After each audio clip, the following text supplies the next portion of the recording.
आशीर्वाद प्रदान करें। जोरदार तालियों से हम सब स्वागत करें माननीय मुख्यमंत्री बिहार का।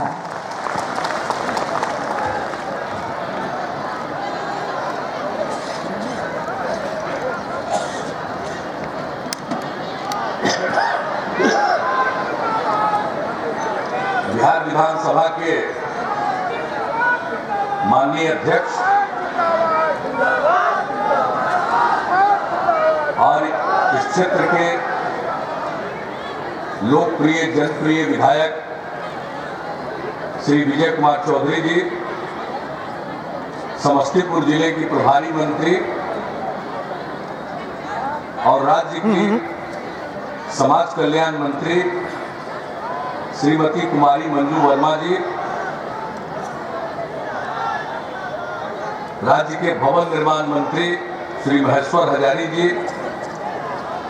माननीय सांसद राज्यसभा श्री रामनाथ ठाकुर जी, मोरवा के माननीय विधायक श्री विद्यासागर निषाद जी, विभूतिपुर के माननीय विधायक श्री राम बालक सिंह जी, वारिसनगर के माननीय विधायक श्री अशोक कुमार मुन्ना जी, हसनपुर के माननीय विधायक श्री राजकुमार राय जी, माननीय विधायक एवं पूर्व मंत्री श्रीमती रंजू गीता जी, बिहार विधान परिषद के माननीय सदस्य राणा गंगेश्वर सिंह जी, पूर्व सांसद श्रीमती अश्विनी देवी जी,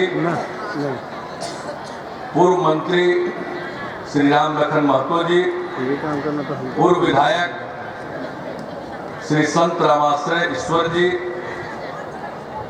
पूर्व विधायक श्रीमती मंजू कुमारी जी, जिला परिषद समस्तीपुर की अध्यक्ष श्रीमती प्रेमलता जी, श्री अनंत कुशवाहा जी, श्रीमती शकुंतला वर्मा जी, श्रीमती निर्मला देवी जी, डॉक्टर दुर्गेश राय जी, श्री अनिल सिंह बाबा, जनाब इजहार अशरफ साहब, श्री वीरेंद्र सिंह जी, श्री रामाश्रय प्रसाद जी और यहाँ उपस्थित हमारे सभी प्रिय साथी और सम्मानित नेतागण, इस कार्यक्रम में उपस्थित सभी सम्मानीय जनप्रतिनिधिगण, बिहार सरकार के मुख्य सचिव श्री अंजनी कुमार सिंह जी, पुलिस महानिदेशक श्री पीके ठाकुर जी, यहाँ उपस्थित अन्य सभी अधिकारीगण, पुलिस पदाधिकारीगण, इस कार्यक्रम में उपस्थित जीविका की दीदीगण, सभी प्रिंट एवं इलेक्ट्रॉनिक मीडिया से जुड़े पत्रकार मित्रों, छायाकार बंधुओं और इस कार्यक्रम में उपस्थित बहनों एवं भाइयों, मुझे खुशी है कि आज कुछ वर्षों के बाद पुनः अपने यात्रा के सिलसिले में यहाँ आने का मौका मिला। 2009 में पूरे बिहार में हमने विकास यात्रा की थी और उसमें कई जिलों में हमने गांव में टेंट में निवास किया था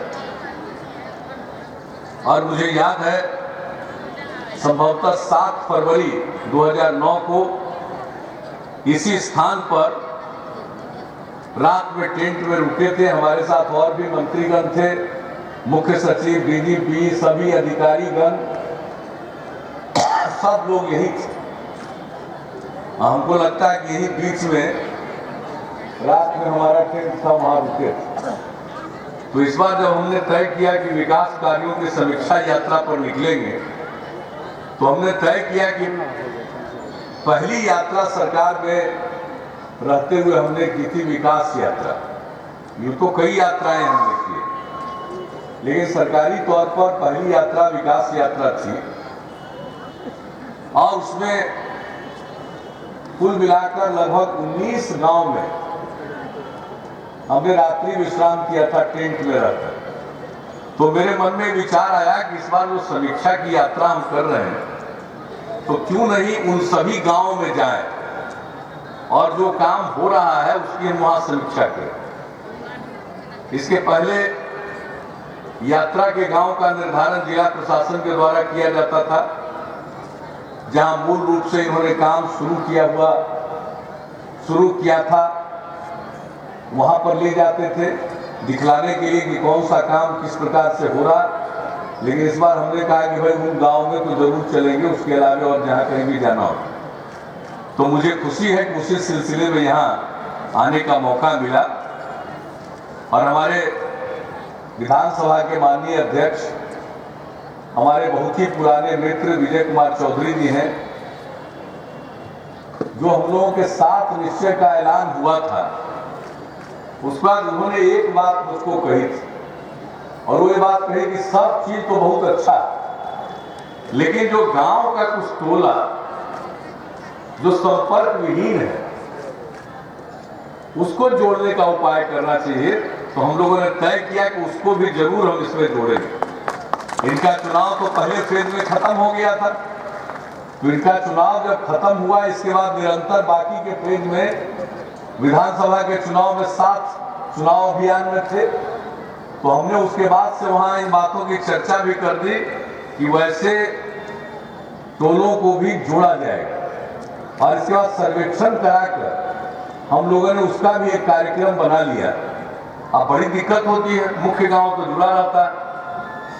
अभी जो बाकी टोला सब है, जिसमें मुख्य तौर पर या तो दलित महादलित समाज के लोग या अति पिछड़े वर्ग के लोग ज्यादातर वैसे टोलों में रहते हैं, जाने का कोई रास्ता नहीं, बहुत कष्ट में जीते हैं। तो हम लोगों ने तय किया कि उन टोलों को भी पक्की सड़क से जोड़ा जाएगा और इसको भी 7 निश्चय के अंतर्गत टोला निश्चय योजना के रूप में स्वीकार करते हुए काम शुरू हुआ। हम देख लिए टोला में 200 मीटर यानी जमीन को लीज पर लेकर ये काम किया गया है। अभी तो ब्रिक सोलिंग हुई है, इस पर कंक्रीट और पीसीसी की ढलाई होनी है। तो इसका कितना लाभ होगा हम देख रहे थे। टोला के कई निवासियों को जो हमने देखा वहां, उन लोगों के चेहरे पर खुशी देखी। तो इसी तरह से जान लीजिए पूरे बिहार में हम लोग करवाए, ऐसा कोई टोला नहीं बचेगा। मुख्य गांव तो सड़क से जुड़ गया, 250 तक की आबादी वाले गांव को जोड़ने के लिए भी हम लोगों ने योजना बना दी और अब टोला निश्चय योजना में कोई भी ऐसा टोला नहीं छूटेगा। सबको हम लोग पक्की सड़क से जोड़ देंगे ताकि सबको सहूलियत। और यही नहीं, हर गांव में हम लोग पक्की गली और नाली का निर्माण करा रहे, हर घर में शौचालय का निर्माण, हर घर में नल का पानी और हर घर तक बिजली का कनेक्शन। ये जो 4 काम है, 4 निश्चय, इसका भी हम सब जगह समीक्षा, इसकी भी हम समीक्षा कर रहे हैं। और बिजली का कनेक्शन तो अगले साल के अंत तक, 2018 के अंत तक ऐसा कोई घर नहीं बचेगा जो इच्छुक हो और उसको बिजली का कनेक्शन नहीं मिलेगा, यह तो हो जाएगा। और इसके अलावा शौचालय निर्माण का काम भी, इसके लिए जागृति, जन जागृति, ये सब काम किया जा रहा है। वह तो हम लोग थोड़ा और पहले भी 2 साल के अंदर पूरा करना चाहते हैं। लेकिन बाकी जो चीज, हर घर नल का जल और हर घर तक पक्की गली और नाली का निर्माण, 4 साल के अंदर ये पूरे बिहार में हम लोगों को लागू करने का लक्ष्य है। इसलिए इसका नाम हमने दिया है निश्चय। यह कार्यक्रम नहीं है, निश्चय। ये हम लोगों का निश्चय है, इसको करेंगे और करके दिखाएंगे और आप सबके सहयोग से करके दिखाएंगे। और इसको हम लोग विकेंद्रित तरीके से लागू कर रहे हैं, पंचायत के स्तर पर लागू कर रहे हैं, नगर पंचायत, नगर परिषद, नगर निगम में वार्ड के स्तर पर, ग्राम पंचायतों में वार्ड के स्तर पर इसको लागू कर रहे हैं तेजी से, ताकि सबका सपना, सबको चाहिए। पहले कुआं का पानी था, अब चापाकल का पानी, सबके मन में रहता है नल का पानी मिले। तो नल का पानी उपलब्ध कराना कोई साधारण चीज नहीं है। और एक बात जान लीजिए, नल का पानी तो हम लोग उपलब्ध कराएंगे ही हर घर में, लेकिन जो चापाकल है उसको भी कायम रखेंगे, उसका भी मेंटेनेंस होगा। और एक निर्णय हमने ले लिया, जितने भी कुएं सार्वजनिक स्थल पर पहले थे उनका भी जीर्णोद्धार करा दिया जाएगा, ताकि कुआं भी रहे, चापाकल भी रहे और हर घर में नल का जल रहे। और एक चीज जान लीजिए, शौचालय का निर्माण, खुले में शौच से मुक्ति जरूरी है।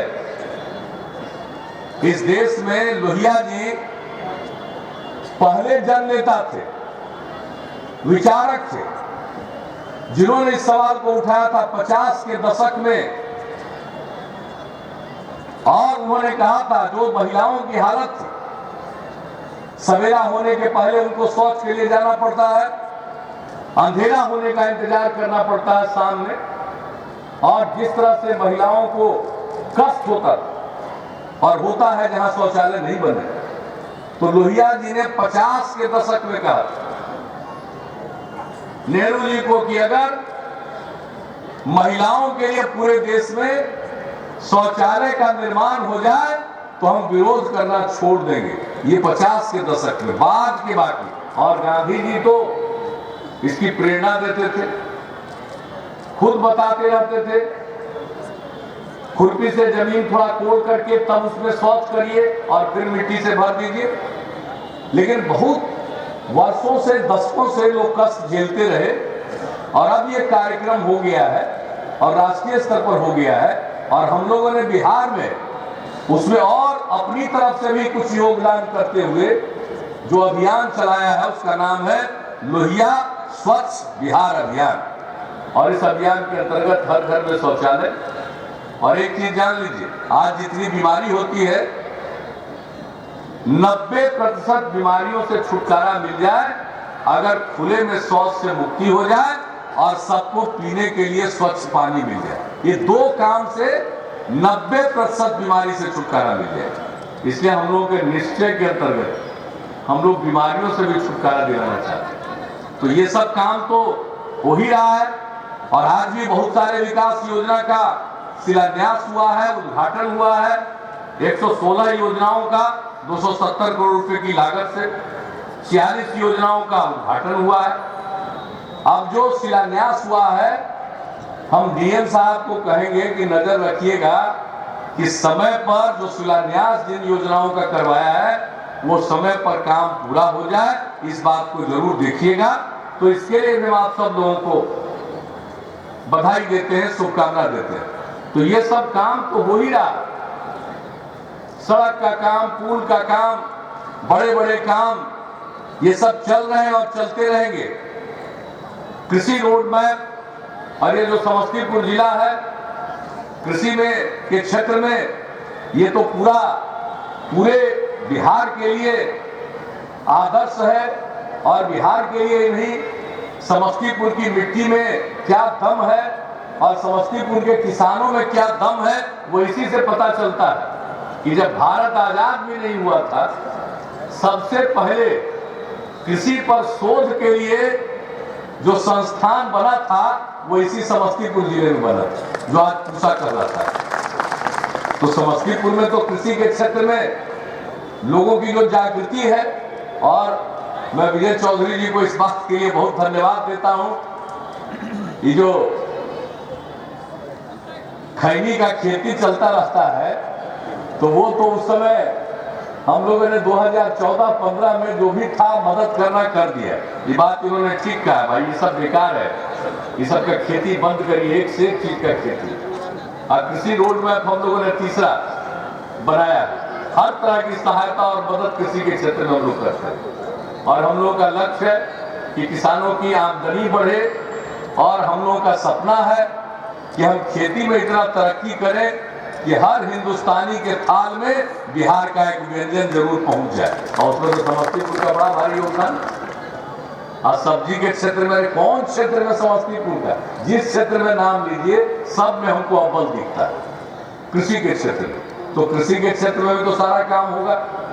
और आप जान लीजिए, अब सहकारी संस्थान गठित किए जा रहे हैं सब्जी के मामले में, और उसके जरिए लोगों को आज जो कष्ट होता है, बहुत सारे चीजों का कुछ उनका बर्बाद हो जाता है, उससे छुटकारा मिलेगा।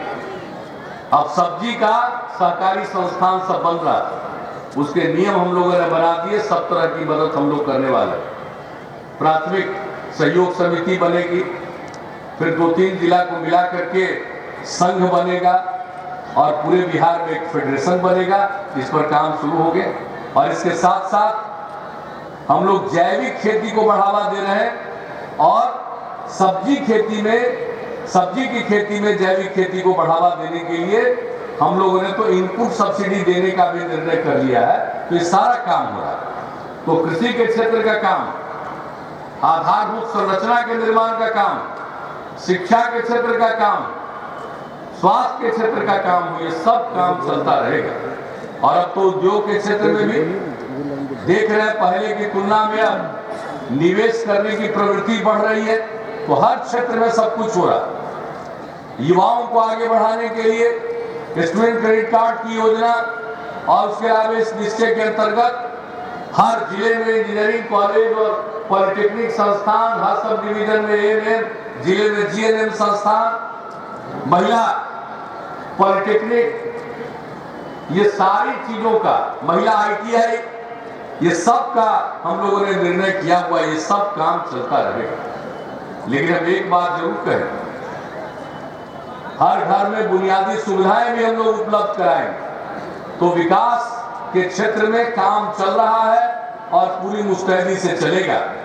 लेकिन इसके साथ साथ जो समाज में कुरीतियां हैं, उससे अगर छुटकारा नहीं मिलेगा तो विकास का उतना लाभ लोग नहीं उठा सकते। अब देख लीजिए, विकास का काम तो हो रहा था, लोगों की थोड़ी आमदनी बढ़ रही थी, लेकिन शराब पीने की प्रवृत्ति भी बढ़ रही थी। अपनी गाढ़ी कमाई का एक बड़ा हिस्सा शराब पीने वाले शराब में गंवा देते थे। महिलाओं ने मांग की, हम लोगों ने शराबबंदी लागू कर दिया। आज कितना बड़ा फर्क पड़ा। शराब पीने वाले अपने घर में लौट कर आते थे, झगड़ा झंझट करते थे, कमाई का ज्यादा पैसा शराब में बर्बाद करते थे, न बच्चों के भविष्य की चिंता करते थे। आज स्थिति बदल गई। अब घर का वातावरण बेहतर हुआ, गांव का वातावरण बेहतर, शहर और कस्बों का वातावरण बेहतर। नहीं तो शाम होते होते चारों तरफ कोलाहल सुनाई पड़ता। अब वो वातावरण नहीं है। लेकिन शराबबंदी जो लागू हुआ, नशा मुक्ति की ओर हम लोग बढ़ रहे हैं। हम एक अपील जरूर करेंगे, सरकार के द्वारा सब कदम उठाए जा रहे हैं, सब कुछ किया जा रहा है, आप में भी जागृति। लेकिन सिर्फ सरकार के कानूनी कदम से यह सब सफल नहीं होगा, यह आपकी जागृति से ही सफल होगा। अब चलाए जा रहे हैं, 1.5 साल हो गया, पता चला कि थोड़ा मंदी पड़ जाए मन में, महिला लोग निश्चिंत हो जाए कि अब तो शराब बंद हो गया, तो इस निश्चिंतता में खतरा पैदा होगा। सावधानी हटी, दुर्घटना घटी, सड़क पर लिखा रहता। एकदम सावधान रहिए, नहीं तो पता चला कोई पीने लगे, फिर 2 नंबरी धंधेबाज इधर उधर से महंगा पैसा, ज्यादा पैसा लेके पहुंचाने का धंधा भी करता है, उस पर भी कार्रवाई हो रही है। उस धंधेबाज में सरकारी तंत्र के लोग भी इधर उधर मिले रहते हैं, जो मिली भगत में रहते हैं उन पर भी कार्रवाई होती है। तो ये सब काम हो रहा है, लेकिन आप लोगों को सबको सचेत करना चाहिए। सचेत क्या करना, अभी बताइए। 2 घटना घटी, एक रोहतास में घटना घटी और एक वैशाली में घटना घटी। लोग जो 2 नंबरी शराब का धंधा करता था, उससे शराब पी लिए और अपनी जान गंवा दी। इसलिए सबको सचेत कीजिए कि ये जो 2 नंबरी शराब के चक्कर में पड़ोगे तो जान गंवा सकते हो, वो जहरीला भी हो सकता है। 2 घटना घटी है। हम आप सबसे कहेंगे, इसका प्रचार करिए, घर घर प्रचार करिए, लोगों को सचेत कीजिए कि अगर ये पियोगे तो जान गंवा सकते हो।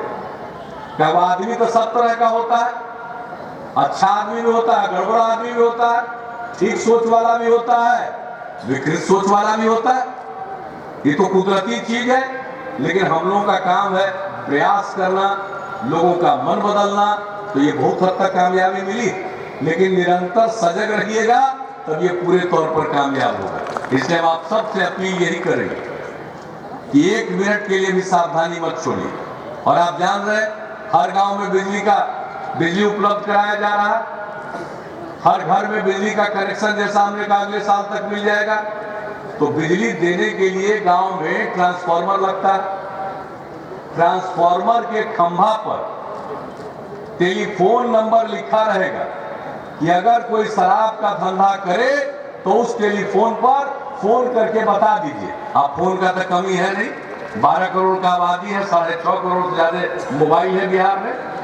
मोबाइल पर फोन कर दीजिए और आपका नाम नहीं खोला जाएगा, आपके नाम को गोपनीय रखा जाएगा, लेकिन फोन करके उस नंबर पर बता दीजिए कि फलाना आदमी गड़बड़ कर रहा है। और उसके बाद हम लोग एक ऐसा तंत्र बना रहे हैं, पुलिस महानिरीक्षक मद्य निषेध का पद हमने सृजित किया और एक ऐसी व्यवस्था और ऐसा तंत्र विकसित कर रहे हैं कि कोई एक फोन करेगा, वो सब की खबर वहां रहेगी और वहीं से देखेगा कि जिनको फोन किया पुलिस वाले कुछ किए कि नहीं किए, या क्या किए, या मद्य निषेध विभाग में किया तो उसने क्या किया।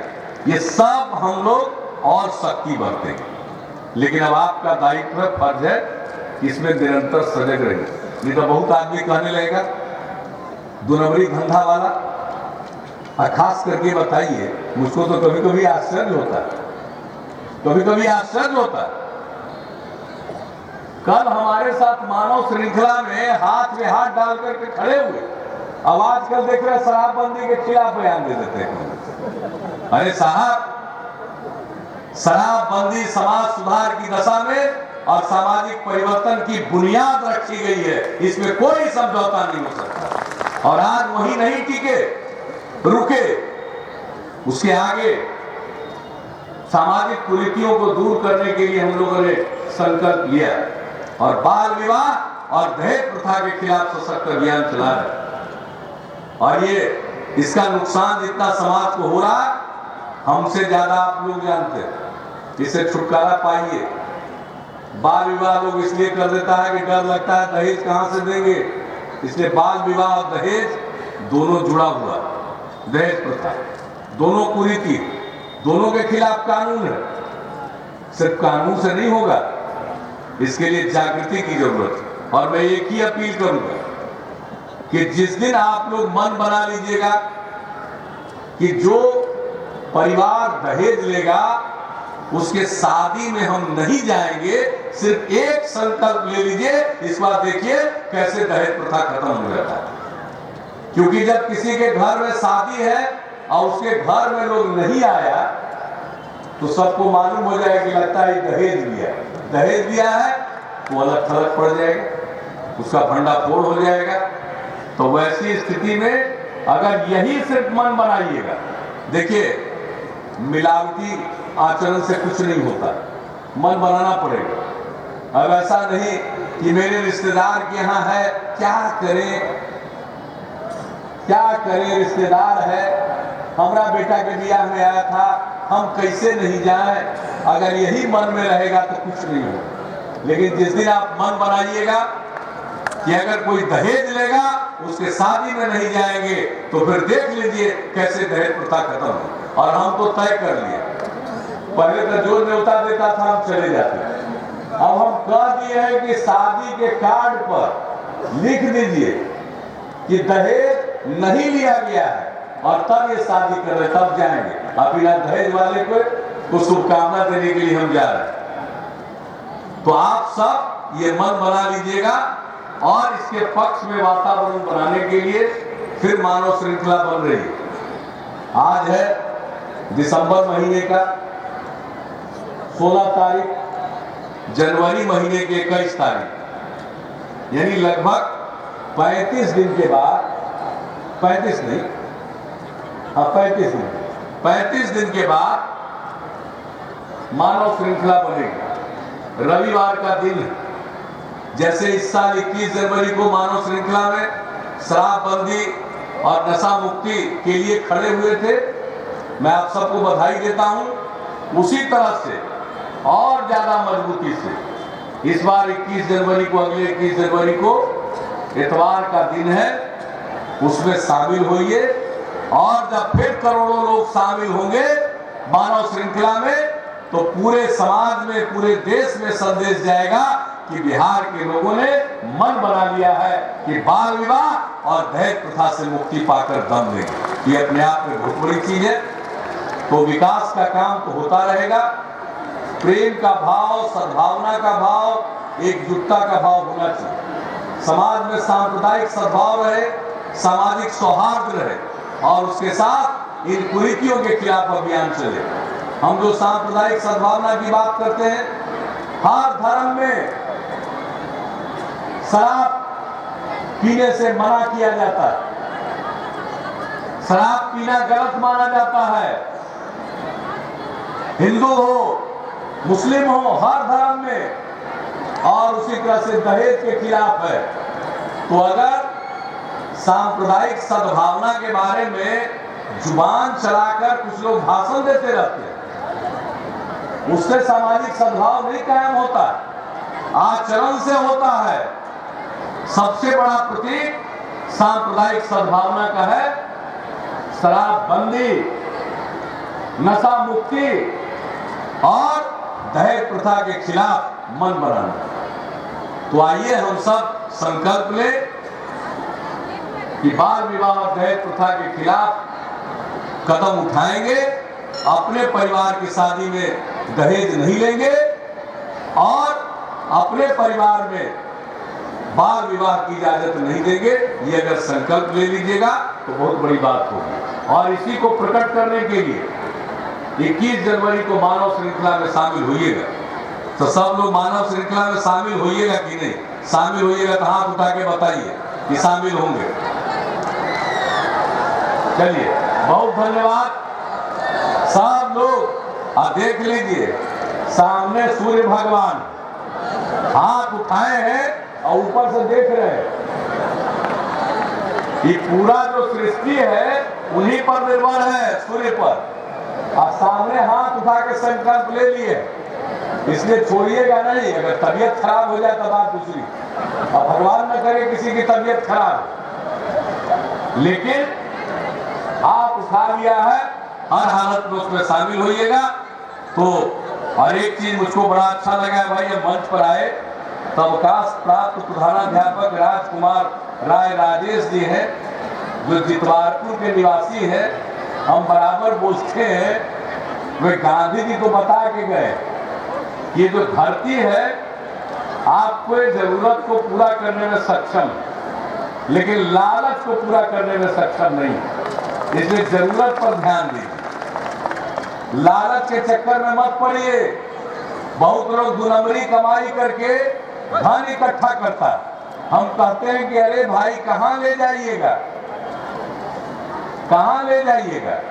ऊपर जाना है, लेकिन जाने के बाद जो कफन होता है उसमें जेब नहीं है कि जो कमाई करिएगा आपके साथ ऊपर जाए। कफन में जेब नहीं है।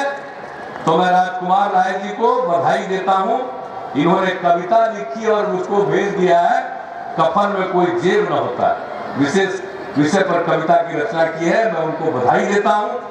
और इस कार्यक्रम में आप सबके उत्साह के साथ उपस्थिति के लिए मैं आप सबको धन्यवाद देता हूं, अपनी शुभकामनाएं देता हूं, अपनी बात को समाप्त करता हूं। बहुत बहुत धन्यवाद। बुराई से असहयोग करना मानव का पवित्र कर्तव्य है और दहेज भी एक सामाजिक बुराई है। कोटिशः आभार माननीय मुख्यमंत्री जी, आपने हमारा मार्गदर्शन किया। और अब धन्यवाद ज्ञापित करने के लिए हम आग्रह करेंगे उप विकास आयुक्त समस्तीपुर श्री वरुण कुमार मिश्र जी से, ज्ञापन और धन्यवाद।